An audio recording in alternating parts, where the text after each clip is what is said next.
Welcome back to another Porsche Car Whisperer video.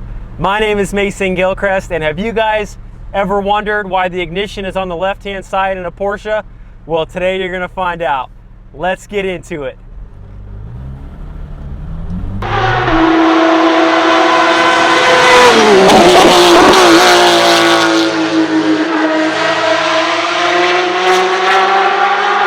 Okay, so let's go ahead and talk a little bit about why the ignition is on the left-hand side.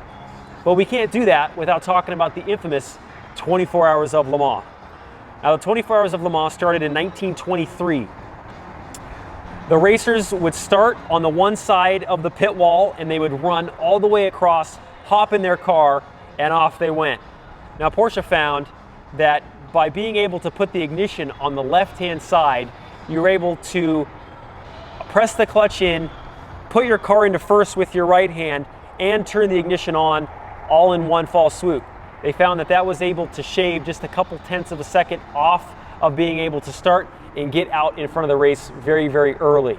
So that was very, very important to be able to shave off those couple tenths, as in racing, it can just be as close as a couple of tenths to either winning or losing. Now, that style of racing went all the way up until 1969. Very famous later Porsche driver, but at this time he was racing for Ford, by the name of Jacky X.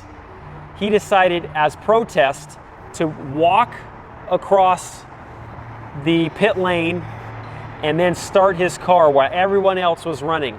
The reason he did this was because there was a lot of accidents that were starting to happen, and people weren't starting, a lot of the racers weren't putting on their safety belts.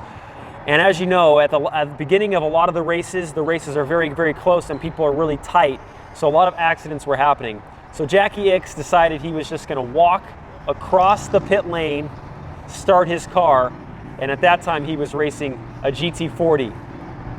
He actually came from all the way behind and ended up winning the race just to prove a point that this was kind of an old way of thinking, was to run all the way across and start your car.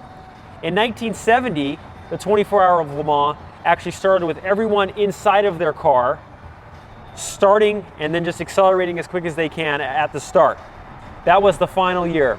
In 1971, we moved on to what we call a rolling start, and that's the same type of racing that we have today. It's very cool that Porsche was able to tie their racing heritage, dating all the way back to 1951, was the first win for Porsche at Le Mans. It wasn't an overall win, but it was a class win with the 356 SL Gemünd. It's very cool that they were able to bring their heritage of racing now into all of our cars. Now, it's not really said as to which cars all have ignitions on the left-hand side, because not all Porsches do. In 1951, that 356 SL Gemünd actually had the ignition still in the center.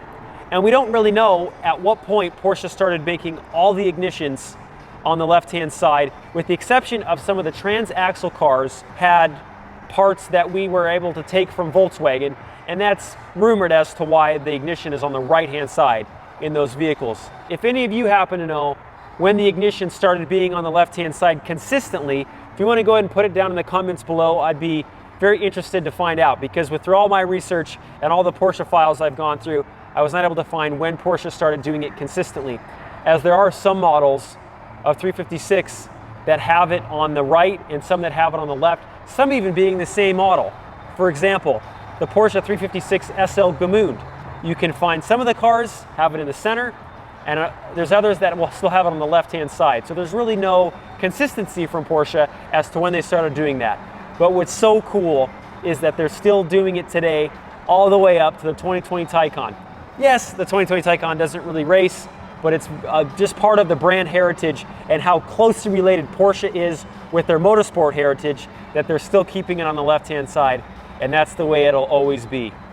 If you guys have any questions, please leave them down in the comments below. As always, I really appreciate you guys watching these videos. In the last video, I discussed just a little bit about how I'm gonna start doing small tutorial videos. This is just kind of a start. We'll be diving deep. We'll see you guys in the next video. Thanks for watching.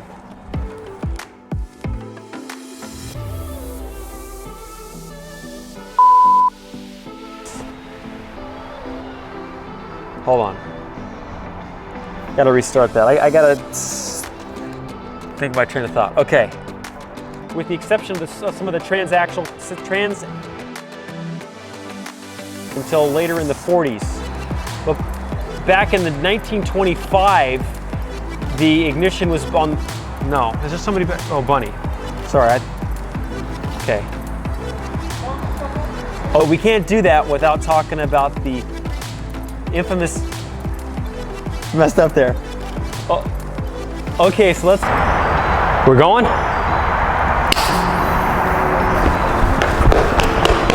You can't? Yeah. You can? I can, yeah. So. It's good? Yeah. We'll just put this thing away then. Right? Yep, I think so. I think that's it.